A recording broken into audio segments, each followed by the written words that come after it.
Bonjour et bienvenue dans notre émission Je prends ma vie en main grâce à l'hypnose. Nous avons le plaisir d'avoir aujourd'hui Olivier Maderieux. Olivier, bonjour, merci d'être avec nous. Bonjour Flomi. On vous appelle le coach mental qui murmure à l'oreille des champions et des vedettes. Et également l'inventeur de la méthode ONE, méthode d'optimisation neuro-émotionnelle, utilisée pour les champions et artistes. Vous êtes hypnothérapeute, maître praticien en hypnose, et vous formez les équipes hospitalières, les professionnels de santé, vous avez écrit plusieurs livres. La liste est longue, et vous êtes également coach et hypnothérapeute de sportifs de haut niveau, l'équipe olympique de France, des acteurs, des leaders politiques, des grands dirigeants d'entreprise. Donc c'est un grand honneur de vous avoir ici aujourd'hui, et on va pouvoir développer ce thème et ce sujet de comment changer en fait le mental et faire réussir les champions et les hommes qui désirent arriver au sommet. Est-ce que j'ai un peu résumé le parcours, plus ou moins? Tout à fait. Je vous remercie. Alors, il y a un mot que j'aime pas, c'est le mot thérapeute. Oui. Je ne me considère pas comme un thérapeute. Même si on considère que l'hypnose est une thérapie brève, moi je suis un coach. Voilà. Okay. Je suis pharmacien et coach, je suis hypno-coach ou pharmaco-coach, mais le mot thérapeute, je ne soigne personne. Les gens se guérissent ou même eux-mêmes, on va dire, ou pas. Mais le mot thérapie ne m'intéresse pas parce que c'est aller vers le passé. Moi, ce qui m'intéresse, c'est pas guérir le passé, c'est pouvoir guérir le futur qu'on s'empêche d'obtenir si on ne change pas de vision mentale. Voilà. Alors, je vais rajouter par rapport à la méthode ONE dont vous avez parlé, mais on parlera tout à l'heure, également un séminaire que j'ai mis en place, là, qui rassemble beaucoup de monde à chaque fois que je le fais, qui s'appelle Quantic Life, où je permets aux gens, par des systèmes de méditation, de projection de conscience, de créer des futurs possibles différents. Parce qu'en fait, la physique quantique a montré qu'on avait plusieurs futurs possibles. Et on peut choisir le meilleur en fonction de ce qu'on appelle les pensées échos que l'on envoie dans notre futur. Donc ça fait référence, est-ce qu'on peut parler de cette histoire de plusieurs futurs possibles? Est-ce que ça fait référence à l'imagination de la personne?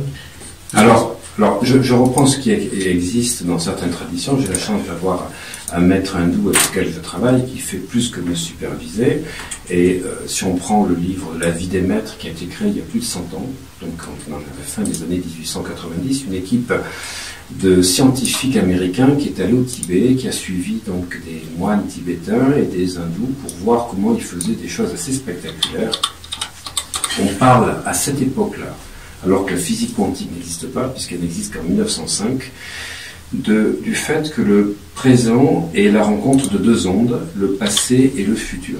En fait, on peut avoir une idée, un désir ardent de créer un futur, mais si on ne travaille pas sur son passé, on ne va pas pouvoir créer tous les futurs possibles. Je ne sais pas si j'ai été très clair. Oui, tout à fait, je comprends. Il y a en fait l'attirance, c'est ça un peu, c'est le magnétisme qui existe entre différents individus et différents destins aussi, comme le croisement de plusieurs routes, où les véhicules qui sont peut-être à des kilomètres de distance vont finalement arriver au croisement en même temps. Tout à fait. C'est pour ça que j'ai parlé tout à l'heure je ne voulais pas me considérer comme thérapeute parce que je ne travaille pas sur le passé. Par contre, une des premières choses que je fais faire aux gens avec qui je travaille, c'est de pardonner leur passé. Parce que quand on pardonne son passé, on se permet d'avoir d'autres futurs possibles. Sinon, l'onde que l'on a du passé va nous limiter dans les futurs possibles. Mais on est aussi créé par son passé, par ses parents, ses grands-parents, par sa perception du passé. Et ce qu'il y a effectivement, donc on va rebondir sur ce que j'aime bien expliquer, c'est qu'en fait, On peut avoir 40, 50 ou 60 ans, qui sait qui est aux manettes de sa vie? C'est un enfant de 6 ans. L'enfant intérieur, dont on parle beaucoup, en fait, c'est celui qui régit 95% des gens. Les grands chefs d'entreprise qui nous régissent, les hommes politiques et certaines personnes que je côtoie de haut niveau, en fait, ce sont des enfants intérieurs de 6 ans qui prennent les décisions. Alors expliquez-nous un peu justement cette histoire d'enfant de 6 ans qui prend des décisions. Alors, là aujourd'hui, c'est un fait établi aussi bien par la psychologie que par les neurosciences, que ce qui a été enregistré par nous en tant qu'enfants, ce qu'on a vu. C'est-à-dire qu'on a vu des situations entre adultes ou des perceptions de situations entre nos parents, par exemple, qui pouvaient se fâcher à un moment donné. On a créé des croyances. Ça se joue avant 7 ans. On a effectivement entendu un certain nombre de phrases, et puis on a ce que l'on a ressenti à travers certaines choses. Et en fait, ça a créé donc tout un système de croyances qui en fait nous pilote. Les croyances nous pilotent. Nous sommes le jouet de nos croyances qui sont activées en fonction des émotions que nous vivons du matin au soir. À aucun moment l'individu n'est libre. Oui, absolument. À moins qu'il ne soit libre à partir du moment de son adolescence, où il va pouvoir là choisir un tracé de vie qui va être, une fois qu'il sera adulte, soit dans ses études, soit dans son mariage, soit dans sa vie. Et là, il est un peu plus libre qu'avant. Alors, apparemment. Ça, c'est pour moi une illusion, c'est-à-dire qu'on vit la vie que les autres ont créée pour nous. Que ce soit nos parents, notre famille, nos amis, on vit la vie que les autres ont créée pour nous, ont imaginée pour nous. Je travaille beaucoup avec les principes de l'analyse transactionnelle d'Eric Berne, comme quoi il explique qu'on a des gènes, mais on a des scénarios, des contre-scénarios, et puis on a les personnes qu'on rencontre dans notre vie sentimentale, et qu'en fait, à aucun moment, on ne vit notre vie. Alors comment sait-on quelle est notre vie?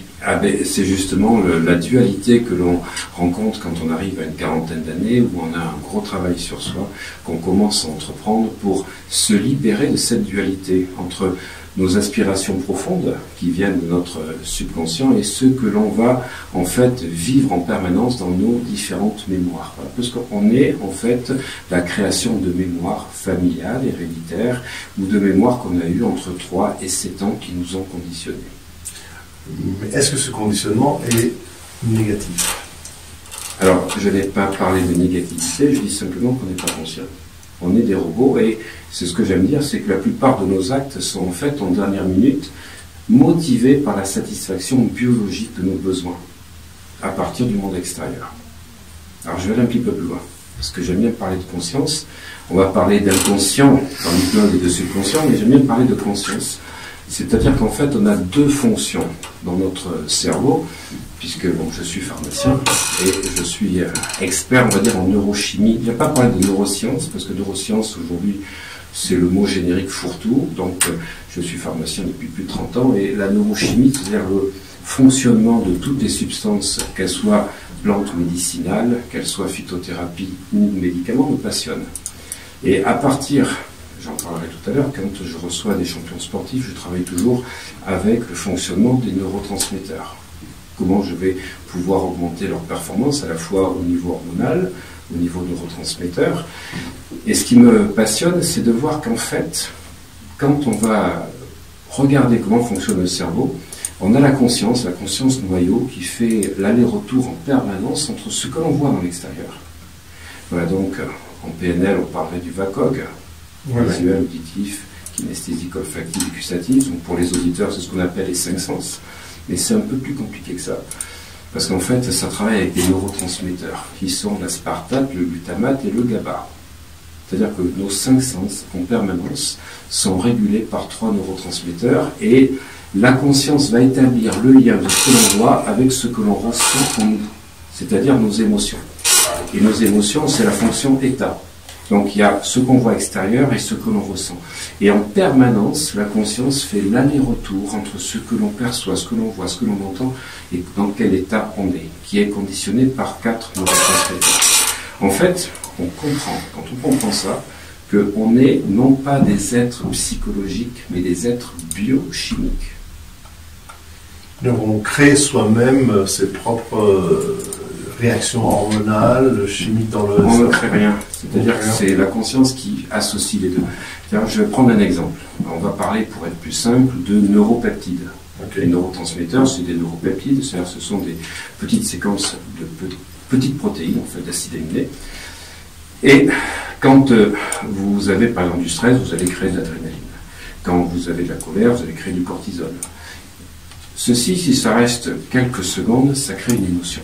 Sauf que le cerveau, pour ne pas être sous l'action de cette émotion, va libérer et créer plein de neurorécepteurs pour capter tous ces neurotransmetteurs, de manière à ce que le conscient ne soit pas inondé par cette soupe qui fait qu'on perdrait totalement le contrôle de notre vie parce qu'on serait sous l'emprise d'émotions. Donc pour évacuer ces neuropeptides, des neurorécepteurs sont créés, mais si on continue à entretenir ces neuropeptides, ce n'est plus une émotion, ça devient un sentiment, au bout de quelques minutes. Et puis au bout de quelques heures, ça devient une humeur. On a une humeur de tristesse. Et puis si ça continue, au bout de quelques jours, on a un tempérament. Et puis au bout de quelques mois, ça devient quoi? Ça devient un trait de caractère. Et puis, au bout de quelques années, ça devient une identité, pour devenir, à 40 ans, notre personnalité. Et c'est ce que j'explique dans un des livres que je viens de sortir, et qui sort de moi, sur l'hypnose profonde, sur la méthode One, qu'en fait, on n'est que le produit de notre neurochimie.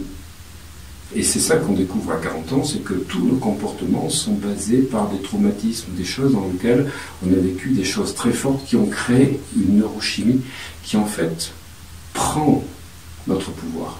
Et c'est le cerveau après qui explique et donne un sens aux émotions que nous vivons. C'est très intéressant. En effet, eh bien, on va méditer sur cet enseignement-là en faisant une petite pause musicale. On revient tout de suite avec vous. Merci beaucoup, Dr Olivier Mandelorieux.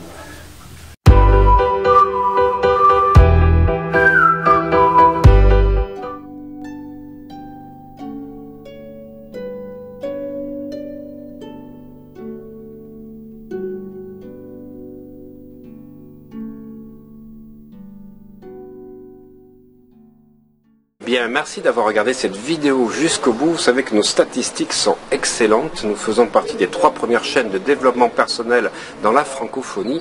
Et grâce à vos likes, vos partages et vos nombreux commentaires, eh bien, nous ne faisons que progresser. Vous savez que ce sont vos commentaires qui me donnent de plus en plus de matière pour répondre à votre demande et à vos différentes questions. Alors, si cette vidéo vous a plu, surtout, là, vous appuyez sur abonner. Et comme ça, vous recevez de temps en temps les vidéos. Mais si vous voulez recevoir tout le temps, être prévenu, parce que je n'en fais maintenant plus qu'une tous les 2 ou 3 jours, eh bien vous cliquez sur la cloche. Parce que la cloche, c'est celle qui va vous envoyer des mails qui vous préviennent qu'une nouvelle vidéo a été mise en place. Surtout, ne ratez pas celles qui arriveront prochainement. À très bientôt.